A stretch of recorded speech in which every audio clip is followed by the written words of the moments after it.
So we had a good day yesterday. Each one of these little kittens ate 3 meals, which is really cool. This little one here is Saddle, and she had a bit of a restless night. She was up a lot and crying. So we did their eye ointment twice yesterday, and we did it once this morning. We're going to do it another 2 times. They're, when you feel them, I mean, obviously Saddle's completely skin and bone. You can feel the bones like around her hips, which you really shouldn't be able to in a cat. So we're gonna keep feeding her. When you touch their bodies, you can feel that their skin is covered in flea bites and dried blood. And the vet was actually saying that so when fleas are on cats, it's not really a danger to them, it's just annoying. But when fleas are on kittens, because they have so little blood, and fleas actually drink like a quarter mil of blood or something like that, kittens can actually become anemic. So what I'm going to do today is I'm going to try to comb out a lot of that dried blood from their coats and then potentially give them a flea bath.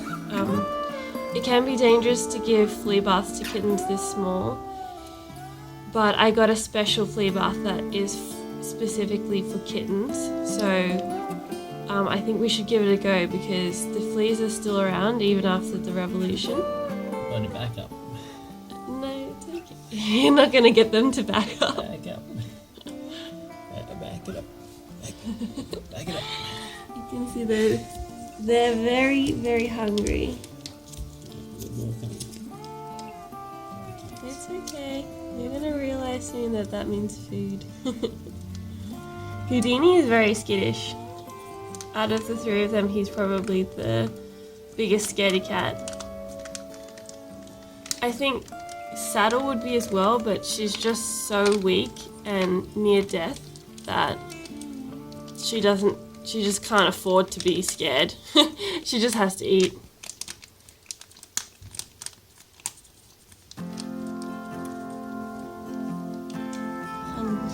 Hungry little kittens. As you can see, I'm giving them a brush at the moment. You can see all of the fleas coming off. That one's still alive. And what's coming off as well is a lot of the dried blood.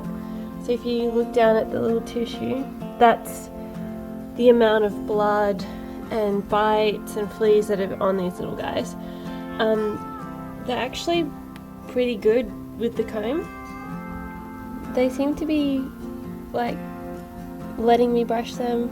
Their fur is this one, Nola's fur, is very, very matted, and it's quite difficult to get the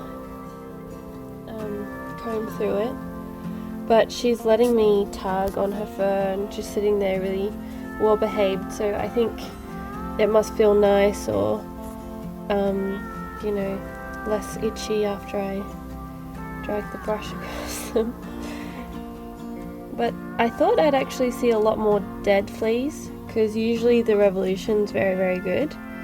And I think actually what happens is the flea poison gets absorbed into like the subcutaneous layer of their skin.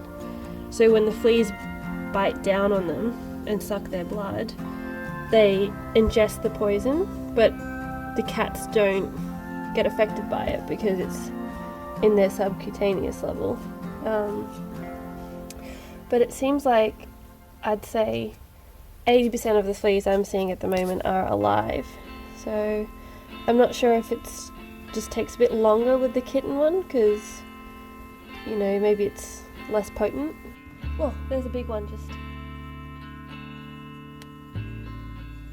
Fleas? Catching fleas is like, you like catching fleas if you're the kind of person that likes popping pimples, because it's like gross as hell, but it makes you feel good because you know that these little guys are feeling way better afterwards. It's like oddly satisfying. I waited a day to give them a bath because it can be a little bit distressing, and I didn't want them to go into shock or anything on the day that we found them. So this is Houdini. You can see he's doing really well. His eyes are really clear and the ointment's doing a great job. He's the most healthiest out of all three, and he's very rambunctious. But it's a nice warm temperature. There you are, little thing. Okay, next up we have Nola. She is doing really well as well. You can see how much better her eyes have gotten. They're really opening up, and you can see how beautiful her eyes are. Hello, little kitten. So she's doing great. Luckily this bath is very deep.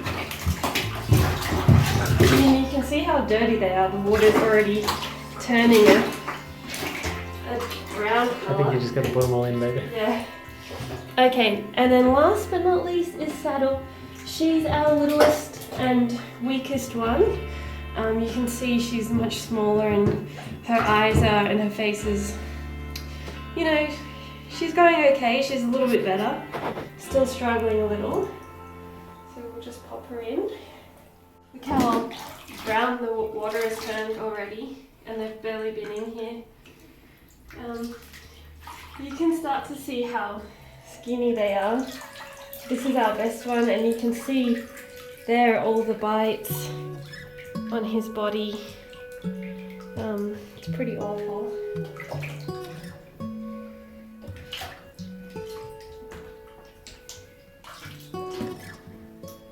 The water is nice and warm, so they don't seem too distressed. Hey. Alright, they've just had their bath.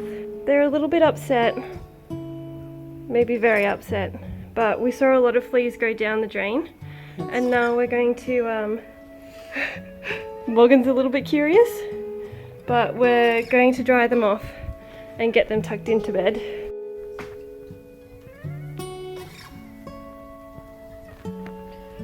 So Nola seems pretty happy,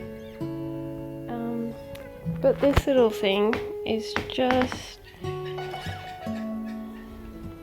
bit upset. I'm just giving her a cuddle right now.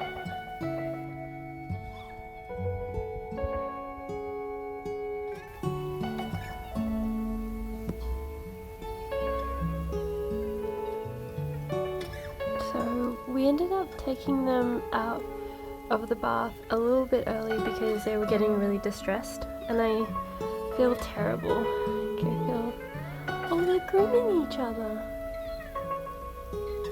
Oh. These sisters are so lovely. They've just been following each other around this whole time. They're so sweet. And last night they went to the litter together, and one of them peed and one of them pooped, but they both stayed and waited for each other, and then when they were both done they went back to the bed together.